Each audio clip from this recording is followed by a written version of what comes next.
Hongera.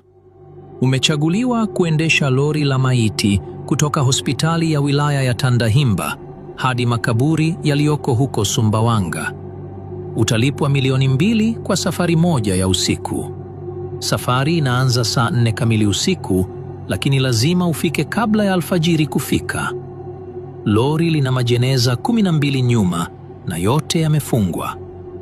Sikiliza masharti haya kwa makini, kwa sababu ukikosea hata moja, huenda usifike unakoenda. Sharti la kwanza: baada tu ya kuondoka hospitalini, usiwashe redio. Hata kama ikijiwasha yenyewe, izime haraka sana. Na endapo redio itaanza kuimba wimbo wa mazishi, zima gari mara moja na subiri dakika 3. Ukisikia sauti ya mtu akitaja jina lako kwenye redio, usiizime.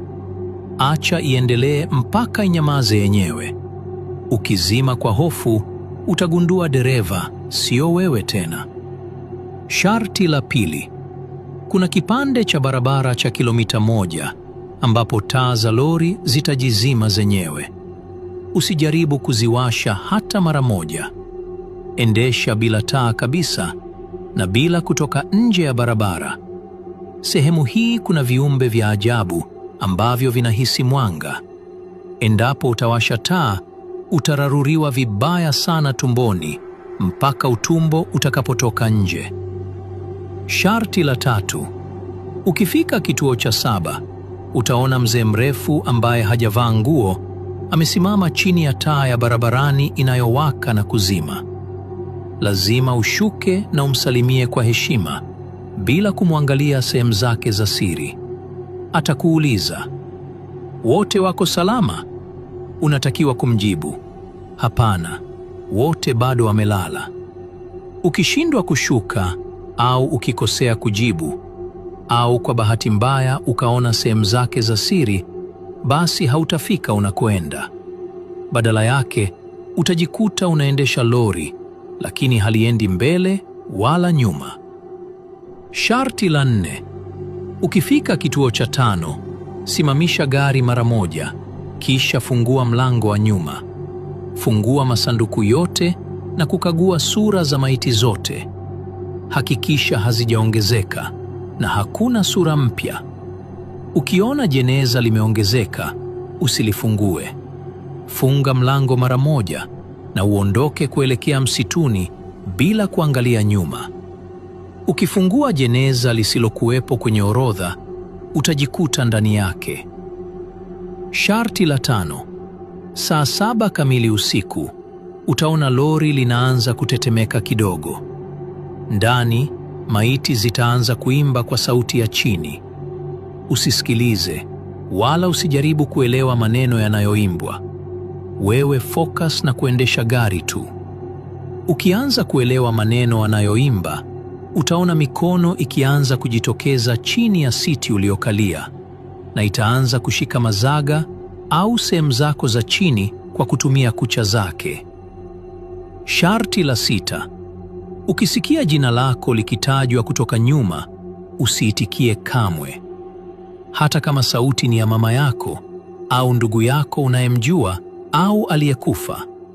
Ukijibu tu, utahisi kitu kinagusa macho yako, na ghafla hutaona chochote, kwa maana macho yako yatabaki kuwa matundu mawili yaliyo wazi. Sharti la 7: kuna sehemu barabara itaonekana kuishia msituni ghafla. Usijaribu kufunga breki au kusimama hapo. Endesha moja kwa moja ndani ya msitu huo. Ndani yake utaona vitu vya ajabu, na utaona watoto wadogo wakikatisha mbele ya gari lako wakiwa wanakimbia. Usijaribu kusimama kabisa.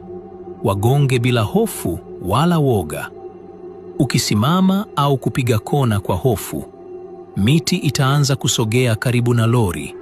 Italiziba kabisa mpaka libonyee na kupasuka kabisa, na wewe ukiwa ndani yake. Sharti la 8: ukiona ghafla kila kitu kimekuwa kimya kabisa, wala husikii kabisa hata sauti ya injini wala upepo kuvuma, fumba macho kwa sekunde 10. Ukifungua macho kabla ya sekunde 10 kuisha, utaona viumbe vimesimama pande zote za lori vikikusubiri ushuke. Na mara ghafla, milango ya lori itafunguka yenyewe. Hapo havitakuwa na msaada na wewe. Sharti la 9. Usitazame sana kwenye kiti cha tingo kilicho pembeni yako. Wakati fulani, utaona sura ya mtu amekaa kwenye kiti hicho. Usiongee naye. Usimwangalie moja kwa moja, bali tumia kioo cha mbele kumtazama. Ukimuuliza swali, atakujibu bila shaka yoyote. Na akikwambia amefika, anataka kushuka, usijaribu kusimamisha gari kamwe. Huo ni mtego, na hakuna mtu aliyekaa hapo kiuhalisia. Sharti la 10. Saa 11 utaona jeneza moja likitokeza nje ya ukuta wa lori kupitia side mirror. Usisimame hata kama linaonekana kama linataka kudondoka kabisa. Ukisimama kulifunga vizuri, utagundua umeshafika makaburini, lakini hakuna kaburi hata moja lililochimbwa. Na jina lako litakuwa limeandikwa kwenye msalaba wa kaburi la kwanza. Sharti la mwisho. Ukifika makaburini kabla ya alfajiri, usishuke mara moja. Subiri mpaka jogoo wa kwanza awike. Ukishuka kabla jogoo hajawika, utaona maiti zote zimesimama nje ya lori, na moja yao itakuwa na uso wako. Kazi inaanza leo. Kumbuka, dereva wa mwisho aliyekataa sharti la 5 hatukuwahi kumwona tena. Lori lilirudi hospitalini likiwa tupu, lakini kiti cha dereva kilikuwa na alama za kucha na damu nyingi ndani yake. Niambie kwenye comment kama utafika kazini leo, au tutegemee kukukuta ndani ya sanduku mojawapo leo kwenye lori. Kwa maana wote waliokataa kazi hii ndio wanasafirishwa leo kwenye masanduku kwenda Sumbawanga. Usisahau kusubscribe na kutufollow ili upate msamaha.